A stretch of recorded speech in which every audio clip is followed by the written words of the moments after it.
On se retrouve sur le Salon de la photographie 2022. Nous sommes aujourd'hui chez Sony avec Benjamin Grange qui est le chef de groupe de chez Sony. Benjamin, bonjour. Bonjour, bienvenue sur le stand. Merci de nous recevoir. Alors Benjamin, nous ce qui nous intéresse aujourd'hui, bon, on connaît Sony bien entendu, on sait qu'ils ont la compétence absolument exceptionnelle en termes de capteurs puisque Sony fabrique la plupart des capteurs pour toute la distribution. Aujourd'hui, on va s'intéresser un petit peu à la philosophie. Sony aujourd'hui, où va Sony? Donc en fait, Sony aujourd'hui, comme on l'a bien marketé sur le stand, la philosophie c'est vraiment de s'adresser aux créateurs de contenu. Donc, c'est-à-dire tous les utilisateurs à la fois en photo et en vidéo. Donc la frontière devient un peu mince maintenant entre les usages photo et vidéo. Donc on a toute une gamme de produits qui aujourd'hui s'orientent à la fois sur la photo, donc les lancements des derniers Alpha 7 IV, toute la série Alpha 7 qu'on connaît, mais on cherche à s'adresser au marché du vlog avec des nouveaux produits comme le ZV1, le ZVE10 qui vont permettre à des utilisateurs de créer un contenu vidéo avec un vrai produit, avec un beau capteur et de ne pas utiliser leur smartphone justement, même si évidemment aussi Sony propose des smartphones, mais on cherche à proposer une expérience globale en photo et en vidéo. L'autre axe très important c'est les optiques, donc là on va voir qu'on a 70 optiques aujourd'hui en monture E. Donc Sony fabrique effectivement ses capteurs, ses boîtiers, mais aussi ses optiques. Et donc évidemment les utilisateurs de boîtiers Sony en hybride, ils vont ensuite s'équiper d'optiques. Et on a toute une gamme d'optiques à la fois photo et vidéo qui permet de tirer le meilleur des boîtiers. Voilà. Alors vous parliez des créateurs avant tout, hein, c'est un choix de création, c'est en tout cas le fer de lance de Sony.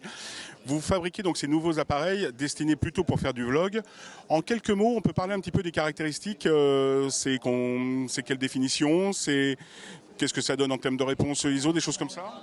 Alors, sans rentrer vraiment dans le détail, mais l'intérêt des petits produits vlog, ZV1, ZVE10, c'est que, bon, évidemment, on va retrouver à la fois un capteur 1 pouce sur le petit ZV1, un capteur APS-C sur le ZVE10, et puis ensuite les gammes Alpha 7, là c'est des capteurs plein format, hein, donc le capteur 24-36.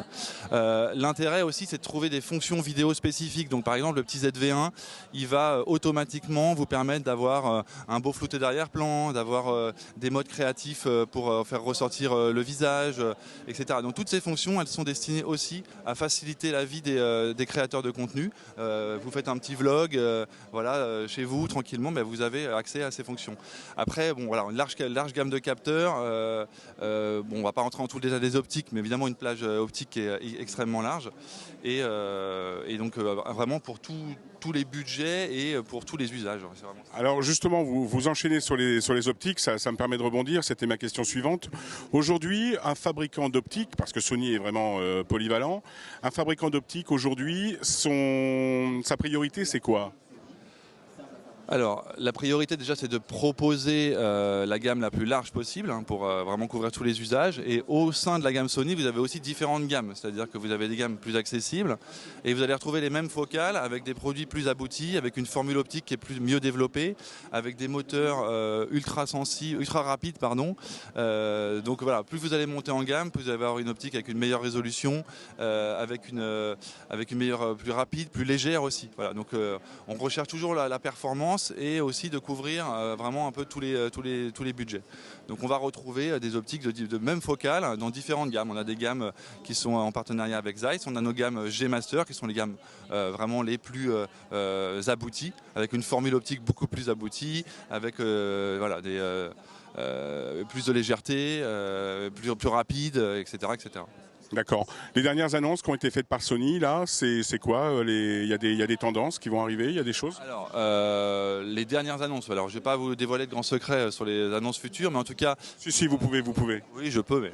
On a annoncé la semaine dernière un nouvel produit qui s'appelle le FX30, qui est en fait c'est une caméra, en fait, qui est APS-C. Donc on avait déjà la FX3 en plein format, qui était un peu le pendant de l'Alpha 7S 3 en vidéo. Et donc là, on lance le FX3.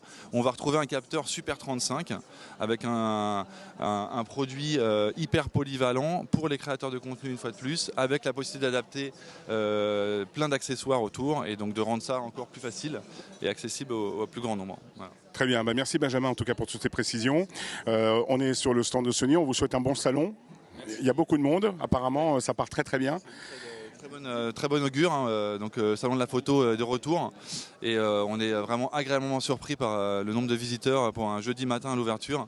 Donc la photo continue de passionner, et ça c'est une très bonne nouvelle. C'est le plus important, et des créateurs il y en a plein et c'est tant mieux. Voilà, et donc n'hésitez pas à venir assister à toutes les conférences avec les créateurs également. Merci, à très bientôt.